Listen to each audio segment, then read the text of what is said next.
સુરતમાં ખાડીપુરનો આવશે કાયમી ઉકેલ. રાજ્ય સરકારે ખાડીપુર માટે ફાળવ્યા 500 કરોડ રૂપિયા. સુરતમાં તારાજી બાદ સરકારે મોરચો સંભાળ્યો છે. સુરતમાં ખાડીના રીડેવલપમેન્ટ માટે 500 કરોડ ફાળવ્યા છે. સુરતમાં બુધવારે વરસાદે વિરામ લીધો હતો, પણ 2 દિવસમાં વરસેલા 18 ઇંચ જેટલા વરસાદને કારણે ઠેર ઠેર પાણીનો ભરાવો થતા ભારે તારાજી સર્જાઈ છે. ખાસ કરીને વેપાર ધંધા અને વાહન માલિકોમાં મોટો આર્થિક ફટકો પડ્યો છે. 3 દિવસથી સુરતીઓ પાણી વચ્ચે જીવવા મજબૂર બન્યા છે. ખાડીપુરના કારણે સર્જાયેલી ગંભીર સ્થિતિની સમીક્ષા કરવા માટે ખુદ મુખ્યમંત્રી ભૂપેન્દ્ર પટેલ તાબડતોબ સુરતની મુલાકાતે દોડી આવ્યા હતા. મુખ્યમંત્રી ભૂપેન્દ્ર પટેલે સુરતના ટ્રિપલ આઈટીસીમાં ઉચ્ચ સ્તરીય સંકલન બેઠક યોજી હતી. બેઠકમાં મુખ્યમંત્રીએ સુરત મનપા અને સંબંધિત વિભાગના અધિકારીઓની કામગીરી અંગે નારાજગી વ્યક્ત કરી. મુખ્યમંત્રીએ સ્પષ્ટ શબ્દોમાં જણાવ્યું કે ખાડીની આસપાસ થયેલા ગેરકાયદે બાંધકામના કારણે જો શહેરના લોકોને નુકસાન ભોગવવું પડ્યું તો કોઈ પણ સંજોગોમાં ચલાવી લેવામાં આવશે નહીં. ખાડી કિનારે ઉભા કરાયેલા ગેરકાયદે બાંધકામોને દૂર કરવા માટે પણ કડક સૂચના આપવામાં આવી છે. સાથે જ ખાડીપુરની સમસ્યાનો કાયમી ઉકેલ લાવવા માટે રાજ્ય સરકારે હાલ 500 કરોડ રૂપિયાની ફાળવણી કરી છે. સાથે જ મુખ્યમંત્રીએ જણાવ્યું છે કે જરૂર પડશે તો 1000 કે 1500 કરોડ રૂપિયા પણ ખર્ચવામાં સરકાર પાછળ નહીં પડે, પરંતુ સુરતને ખાડીપુરની સમસ્યામાંથી કાયમી મુક્તિ આપવી જ પડશે. બેઠકમાં તમામ વિભાગોને સંકલન સાથે કામ કરવાની સૂચના આપવામાં આવી છે. અસરગ્રસ્ત લોકોને 24 કલાકમાં સહાય પહોંચે, નુકસાનનો તાત્કાલિક સર્વે કરવામાં આવે અને વળતરની પ્રક્રિયા ઝડપથી પૂર્ણ થાય તે માટે પણ તાકીદ કરવામાં આવી છે.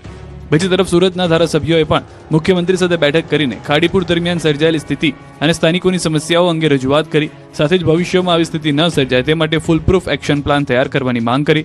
મુખ્યમંત્રીએ વરસાદથી નુકસાન પામેલા રસ્તાઓનું તાત્કાલિક સમારકામ કરવા તેમજ જ્યાં બેદરકારી સામે આવશે ત્યાં જવાબદાર અધિકારીઓ અને કોન્ટ્રાક્ટરો સામે કડક કાર્યવાહી કરવાની પણ સૂચના આપી છે.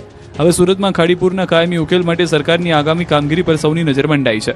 આ તરફ રાજ્યના ગૃહમંત્રી હર્ષ સંઘવીએ પૂરગ્રસ્ત વિસ્તારોની મુલાકાત લઈને વેપારીઓ સાથે સીધી વાતચીત કરી હતી. વેપારીઓએ વરસાદ અને પાણી ભરાવાના કારણે થયેલા નુકસાનની રજૂઆત કરી હતી, જેને ધ્યાનપૂર્વક સાંભળીને ગૃહમંત્રીએ યોગ્ય કાર્યવાહી અને જરૂરી સહાયની ખાતરી આપી હતી. મુલાકાત દરમિયાન હર્ષ સંઘવીએ સ્થળ પરની સ્થિતિનું નિરીક્ષણ કર્યું અને વહીવટીતંત્રને ઝડપથી રાહત કામગીરી પૂર્ણ કરવા સૂચના આપી હતી.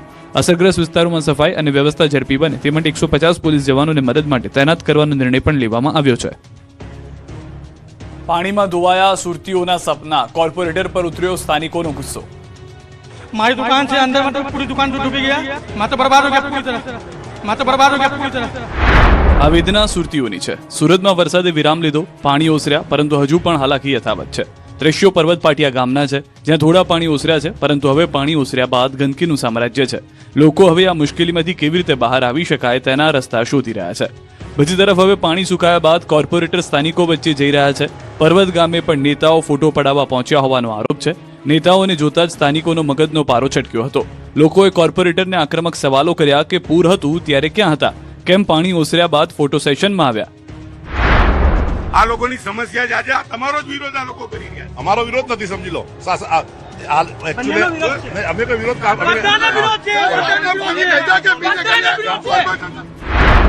પર્વત ગામે હજુ ઘૂંટણડૂબ પાણી ભરાયેલા હતા. એવામાં કોર્પોરેટર અને અધિકારીઓ પોતાની ગાડીમાં અથવા ટ્રેક્ટરમાં સ્થળની મુલાકાત લઈ રહ્યા હતા, જેને લઈને પણ લોકોમાં રોષ ફાટી નીકળ્યો અને ટ્રેક્ટરમાં આવેલા અધિકારીઓને અટકાવીને ચાલીને આવવાની ટકોર કરી.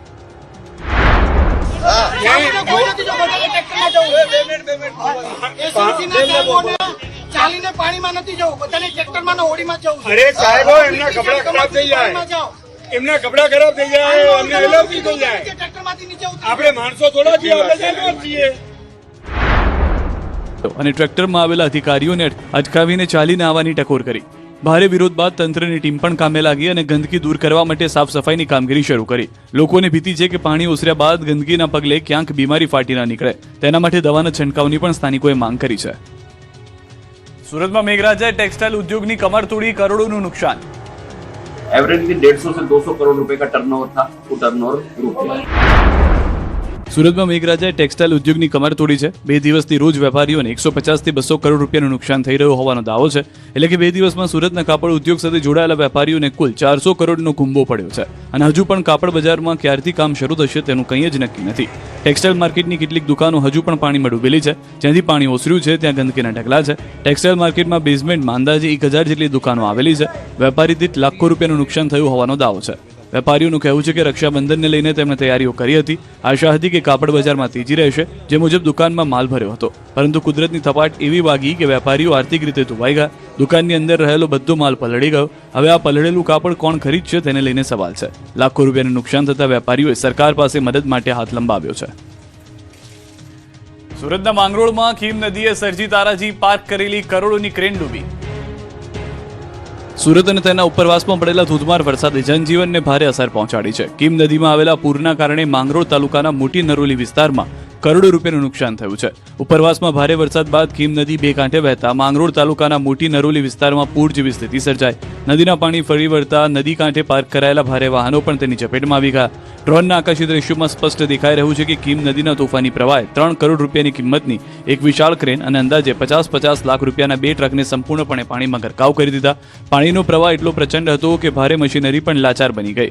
હાલ નદીનું જળસ્તર ઘટવા લાગ્યું છે, પરંતુ પાછળ કરોડો રૂપિયાનું નુકસાન છોડી ગયું છે. બીજી તરફ સુરત શહેરમાં પણ વરસાદની અસર યથાવત જોવા મળી રહી છે. માગોબ સહિતના વિસ્તારોમાં રસ્તાઓ નદીમાં ફેરવાઈ ગયા. રસ્તા વચ્ચે વાહનો બંધ પડી જતા લોકોને ભારે હાલાકીનો સામનો કરવો પડ્યો અને જનજીવન સંપૂર્ણપણે અસ્તવ્યસ્ત બની ગયું. ભારે વરસાદ બંધ થયા બાદ પણ બીજા દિવસે અનેક વિસ્તારોમાં સ્થિતિ સામાન્ય બની નથી. સણિયા અહેમદ, કુંભારિયા, મગોબ અને લિંબાયત જેવા વિસ્તારોમાં હજુ પણ 5 થી 7 ફૂટ પાણી ભરાયેલા છે. રહેણાંક વિસ્તારોમાં પાણી ન ઓસરતા લોકો પોતાના ઘરોમાં જ રહેવા મજબૂર બન્યા છે, જ્યારે દૈનિક જીવન અને વ્યવસાય પર પણ તેની ગંભીર અસર જોવા મળી રહી છે. હાલ વરસાદનું જોર ઘટ્યું હોવા છતાં પાણી સંપૂર્ણપણે ન ઓસરતા અસરગ્રસ્ત વિસ્તારોમાં લોકો માટે મુશ્કેલીઓ યથાવત છે. તંત્ર દ્વારા સ્થિતિ પર સતત નજર રાખવામાં આવી રહી છે.